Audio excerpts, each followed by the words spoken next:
Hello, everyone. Welcome to Conversations with Friends. I'm Meredith, and I am actually pretty delighted, very delighted, I should say, to introduce you to or reintroduce you to on Conversations with Friends, somebody who is, he's an artist, a photographer, a multi-talented person in so many ways. And he was on before, I want to say about 2 or 3 years ago, Mhm. maybe sooner, later. But Robin Hill has a new project, actually a completed project, I should say. And I was so infatuated with it that I said to Robin, you got to come back. So here he is, Robin Hill. And Robin, you're of course known for your photography, world-class photography of mainly art, of course, but like major museums all over the world, right? And doing just a lot of photography that has to do with photographing other people's art, right? And Yeah, I've been and very the fortunate. architecture, Thank you. the architecture is a big part of your life and your work. That's right. Architecture is the cornerstone of my Yes. work. Excuse the pun, but architecture, design, and fine art are my three areas of expertise. And it's definitely been a lifelong passion for you. You're known really throughout the world for a lot of the work that you do, and super creative, of course. But this project is different. This is Hmm. something, and people are wondering now, what are they talking about here? I'm going to hold up the book, and I hope you can see it. Can they see that? Let's see. Yeah, Does that that's the read way well? I see it. Yeah, That's the way I see it.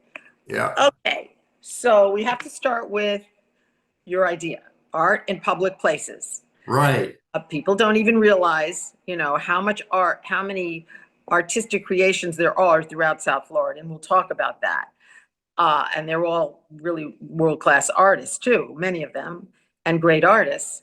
And you had an idea, and you decided to kind of merge the art in public places with your own interpretation of That's the right. Yeah, works. yeah. So you tell me about your vision and how you have gone about it over the last, I think, 2 years, right? Well, it goes back a lot further than that Oh, because I have a tendency to procrastinate on everything. But this one kind of found a catalyst recently, and so that catalyst started about a year ago. But the whole project really began around about 2005 when I was taking photographs of the Adrian Arsh Center for the Performing mm, Arts, and they have a lot of really good public art in there. So I photographed all the public art there back in that day, and then artists started to see my work, and they started to hire me along with art in public places, both in Miami, Broward, and Palm Beach, actually. But most of the work has been here in Miami, in Miami-Dade County, and art in public places started in 1974, which is 51 years ago. And in the book, I have 50 projects, which is a mm, nod to 50 years of art in public places in Miami-Dade County. mm. But when I'm taking photographs for the artist, what my intention is to celebrate their art in the best way possible. But I kind of approach it like an architectural photographer would do, because you need to show the art in context with the city. Mm. And that is good and fine, and that's what I get hired for. But after I've finished shooting for the client, what I would do is I would go revisit the artwork and interpret it in a completely different kind of way. And I did that by using a technique. It's called intentional camera movement. And it was developed in the 1920s by a Japanese photographer who was actually an amateur photographer. His name was Kotaro Tanaka. And he was really the first photographer that became well known for moving the camera during the exposure, which tends to make your photographs look like paintings, look like there's a lot of movement in them. That I That's did how was, you started, I'm sorry? right? Is that how you started? You were inspired by this artist. No, No? I'm going to get to that in a Oh, moment. I'm sorry. Yeah. So that's okay. So it was started in the 1920s. Then in the 50s and 60s, there was a very famous photographer. His name was Ernst Haas, and Mm. he used this same intentional camera movement to photograph things like bullfights, architecture, people, and he became well known for this intentional camera movement thing. And then, much later than that, a friend of mine, his name is Luca Artioli, he was using intentional camera movement in all of his books. And his books were deeply moving. He used to write poetry with them. And this was about 15, 20 years ago when he introduced me to that. And I realized that with the public art is that this was the best way to try and get at the essence of what it's about. So it's a very experimental book. It's an experimental sort of technique, but I'm hoping that it kind of gets at the essence of what the art is about. Well, it's definitely to me unique, maybe because I've never seen anything like this, and we're going to show some photos in a minute. Mhm.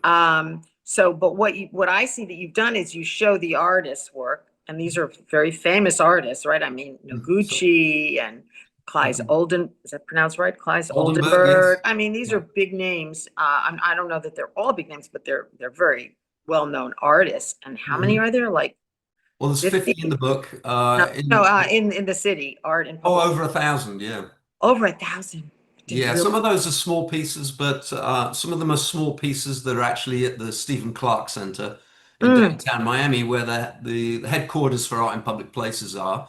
But scattered around the city are hundreds and hundreds of different pieces of public art.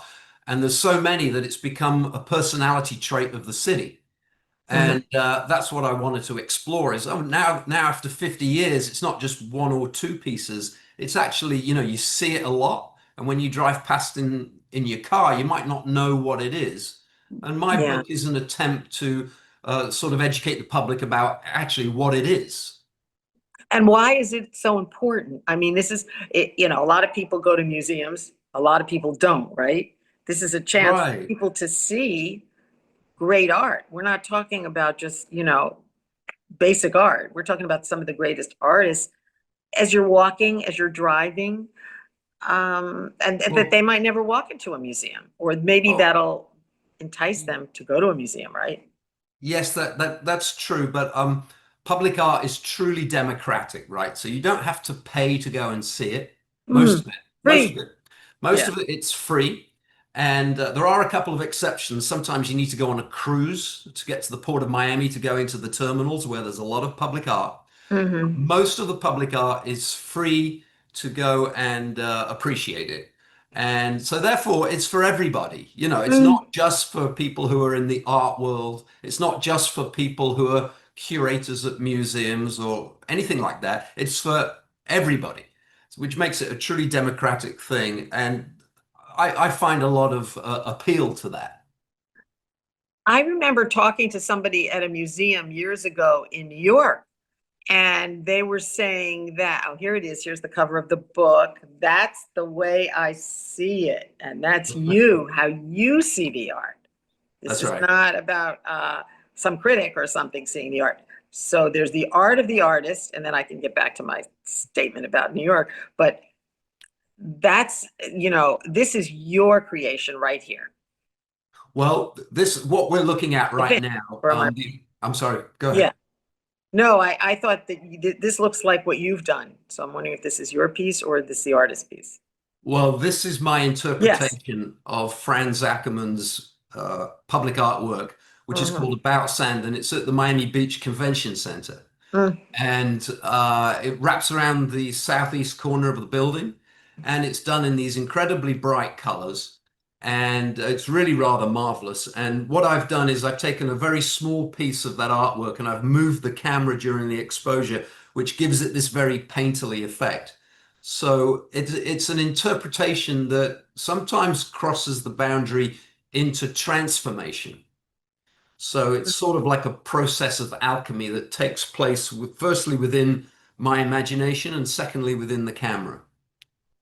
So when you're doing this, you're taking a photo of the art, Yeah. right? To be clear here. And you're moving the camera in a certain way, which is now, I don't want to say well, maybe an accepted way. It's been done by some other artists, but Mhm. not that many. And you're moving it, so you're using your creativity and your artistry to create something. So as you're doing this, do you know what you're doing, or do you kind of just move and let it Well, respond? fortunately, these are all done on a digital camera. So as soon as I've taken the photograph, I can look on the back of the camera and see what I've got. But Mhm. because it's very spontaneous and improvised, Mhm. this particular piece is the Fly's Eye Dome by Buckminster Fuller, which is in the Design District. And Mm, Craig Robbins, who you may know, was responsible for bringing this piece of art to the city. mm. And it really makes a fabulous centerpiece for the shopping center. But basically, I forgot your question. I don't Yeah, know, I where was were we saying, going like, with that? do you, okay, the art that's a piece of art for art in public places is done by the artist. And now Yes, you come in and you use your camera to yes, create something yes. yourself. And this is the result of your creativity. And so you've That gone through a process and you put this now next to the art, the real art in your book. So we that's get to correct. see your work and we see the artist. I mean, you're the artist too, but let's say the artist that has the piece and, you know, That is somewhere in correct. Yes. Miami, right? So in each chapter of the book, there is a photograph of the original documentation photograph of the piece. So you can see where it is. And then what I've done is interpret it and then transform it into something else. So this particular piece that we're looking at right now, the Fly's Eye Dome is based upon principles of sacred geometry, which you may know. And as you park your vehicle, your car underneath in the parking lot underneath, Mhm, and then mhm, you ascend into the light through this amazing dome based on the principles of sacred geometry, and you literally walk into the light. It's a process of ascension. It's a very beautiful piece. This is where I mhm. take people from out of town every time they come here. So this is really, I mean, this is where spirituality comes into it, isn't Mhm. it? I mean, this is Oh, like a person can actually have some kind of a spiritual experience by just seeing that. Actually, to me, all of your work is, thank it's you. puts me in another place. Thank you very much. This particular piece is at the airport. It's by Christopher Janney, and it's called Harmonic Convergence. Mm, And it's got these beautiful windows that are all colored different colors. But actually, as you walk through the installation, Chris has set it up so that your steps and whatever is going on around you is reproduced as a sound design as you walk through the piece. Now, you kind of have to be there when it's quiet, which is mm. difficult in an airport because, you know, it's so busy. But if you go about 4 or 5 o'clock in the afternoon, the sun pours through these stained glass windows and creates this amazing effect on the inside of the building. Mm. You know, I love the idea of art being in these places because like we're saying, some people never do get a chance to go to a museum. You know, they don't have time. They don't, you know, you have to pay money to go to a museum and we all should. I think it's good for us, but that's, you know, people's choices as far as what they do. But you don't have a choice. You're walking through the airport and you see pieces like we just saw and you do get a feeling, right? You do get some kind of an experience by seeing it. I think so. You know, when you're going about your day and you're in the urban environment, Mhm. and the key thing is to slow down because everybody's in a rush these days. They're trying to get somewhere, you know, they're going to work, they're going to see their friends, whatever it is. But public art is asking you to actually slow down and take your time and appreciate what's in front of you. And if you can just take 5, 10, 15 minutes to do that, it will improve your day, no doubt. It's like a shift takes place. You go from rushing and moving and are you going to get your plane or, you know, wherever you are, right? In your Exactly. car. It's operating on a different frequency to the what's happening around you. So I've been doing a little bit of research into Nikola Tesla recently, and he said Mm, something very interesting. And he said, if you really want to understand the universe, you need to think of it in terms of resonance, frequency, and vibration. I guess the Hindus would call that Sat, Tat, and Aum. and the Christians would call it Father, Son, and Holy Ghost, forgetting about the mother and the daughter. I don't know why they forgot about that.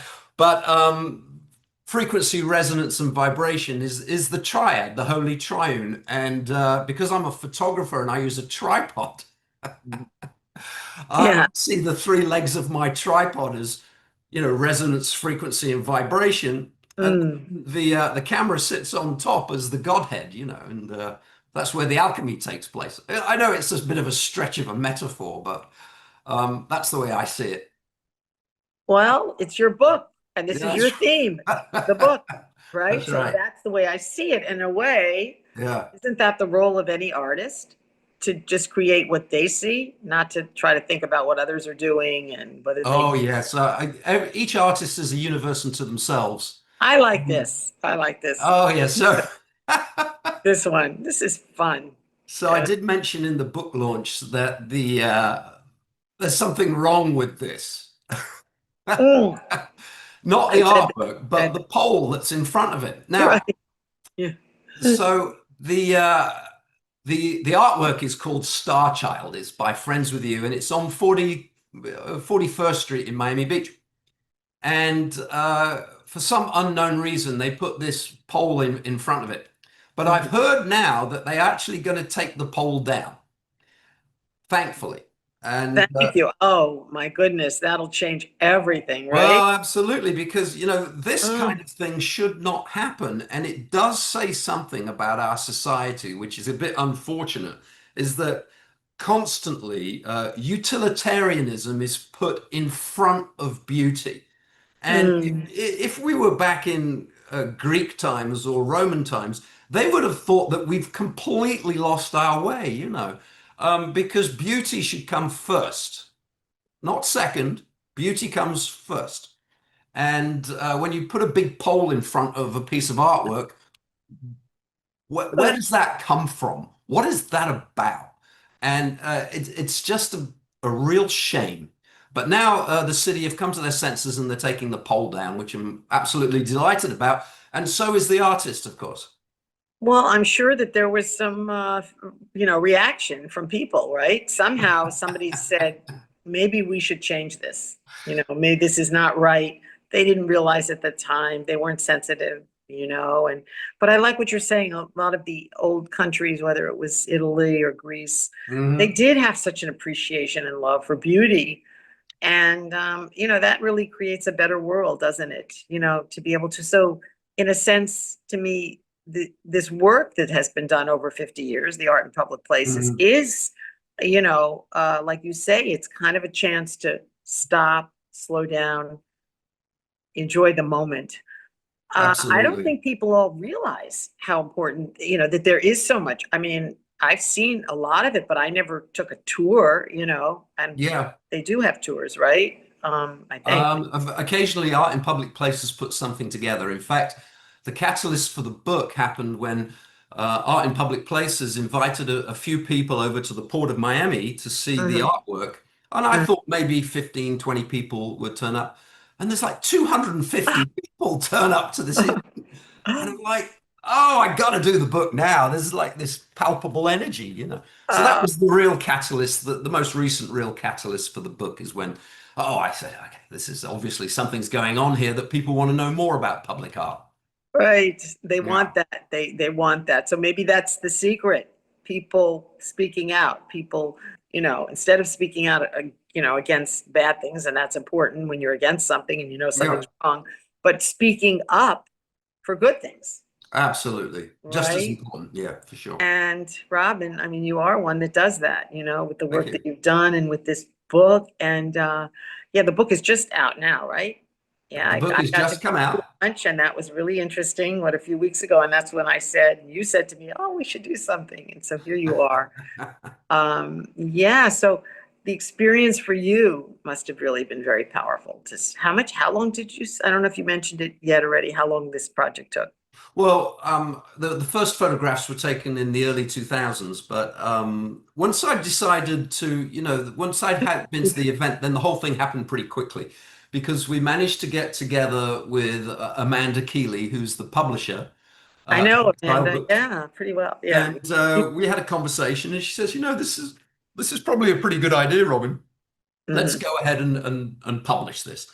And Exile books are very adventurous, and I'm working with a smaller publisher, so we get to be very hands-on and independent about it.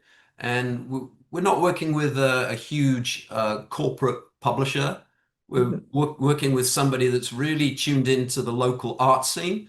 And we didn't have a lot of difficulty in getting the job done. It was a smooth flowing process. When something is meant to happen and it's something to me for the good, it happens pretty quickly, right? Yeah, I think you kind of cross the Rubicon, and once you've gone across the river, and the obstacles disappear, then the open doors seem to open up. Beautifully said. Very well said. We have a one theme with the Brahma Kumaris to be, different like messages that we try to live with. And one is to be one who overcomes all obstacles. And That's that's one of beautiful. my favorites because it seems like obstacles come, little obstacles, big obstacles. And it's okay, I've got an obstacle, like today, I wasn't able to get on for a while, no idea Right. why. And it was like, uh-oh, Mita might have, our technical director might have to tell him that we can't do it. And then all of a sudden it just started working. So sometimes we do have those obstacles. And I'm sure you as an artist, that's kind of lots of obstacles. And then you have to go Oh, beyond, right? for sure. Most of the obstacles are within. Obviously, like the world throws stuff at you, but it's your reaction to those obstacles that kind of defines who you are and how the project's going to get done. So, overcoming the interior obstacles to getting things done is a big part of the process. But once you kind of overcome those obstacles, whatever they are, then the universe seems to give you a hand. Like Yeah, you take a bit one of step support. towards the infinite, and the infinite takes 1,000 steps towards you. You know what? People are listening to you, watching you right now, and I think they're thinking, he's deep. He's really, he's an artist, but he's very deep. Well, I think we should mention your other passion, right? Which is as healer. You've been involved in healing and projects for how many, many years. That's right. I've been on my journey, spiritual journey since 1989. I had an experience in Puerto Rico that changed me. And then a few years ago, I met with a shaman here in Miami, and I trained intensively with him for several years. And then we both traveled down to Peru, where I was anointed as a shaman down there. Mm. And then that knowledge and that wisdom is passed down through the generations over thousands and thousands of years. And that's definitely had an impact on me and the people that surround me. And I'm very Your work, happy that all that that you that do, happened. right?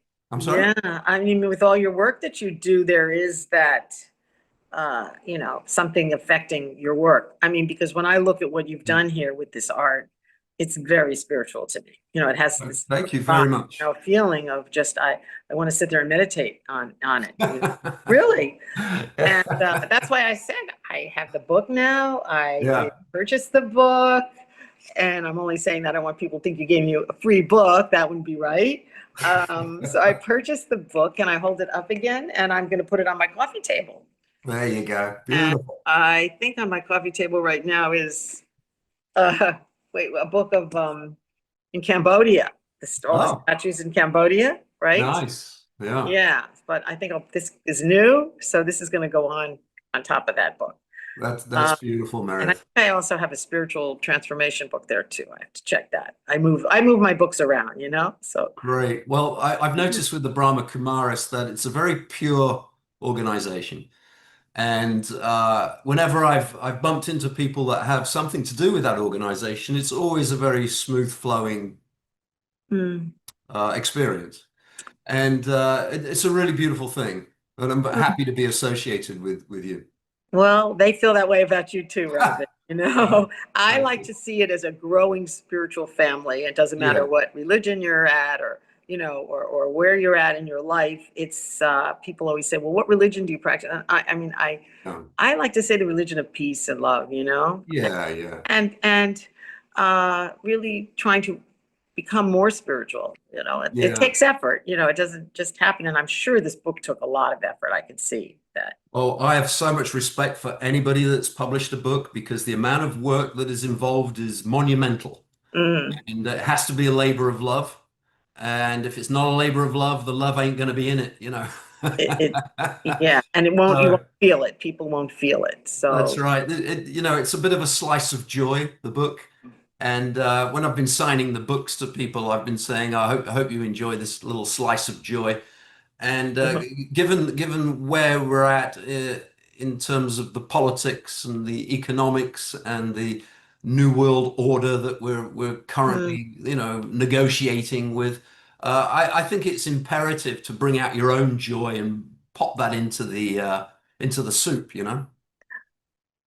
Beautifully said. It's like as things get maybe more difficult or more complex today, I think we do have to step it up ourselves, make more effort. When everything's fine and easy in life, Yeah. you don't have to do much. But when things do, these challenges, I think are really moving to make us move, to make us Yeah, move forward. You know. I think on a planetary level, it's almost like the planet is really sort of exploring its own shadow self at the moment, which is something in shamanism we explore a lot. Mhm, And but we are at the end of the Kala Yuga of the last 26,000 year cycle, which coincides with what the Maya teach us, and mhm. also the age of Pisces moving into the age of Aquarius, all these different strands of cultural history coming together at this particular inflection point, and this is the time to be aware and awake as much as possible. Thank you for that very empowering and powerful statement you just made. And it's the truth. Yeah, It's really the truth. We need to step it up. We need to be aware. And to me, it's like we all need to, and again, I don't want to speak for other people. I don't know what they need, but I know what I hmm, need is to really kind of work on myself so that I can help the world.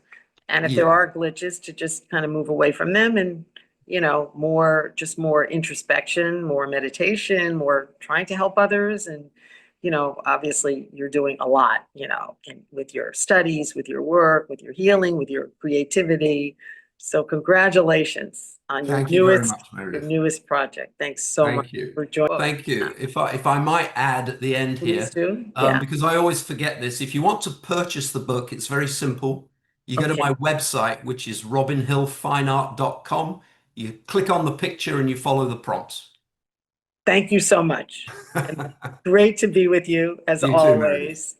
Yeah. And want to thank Cricket too, because she's Yeah. always a help.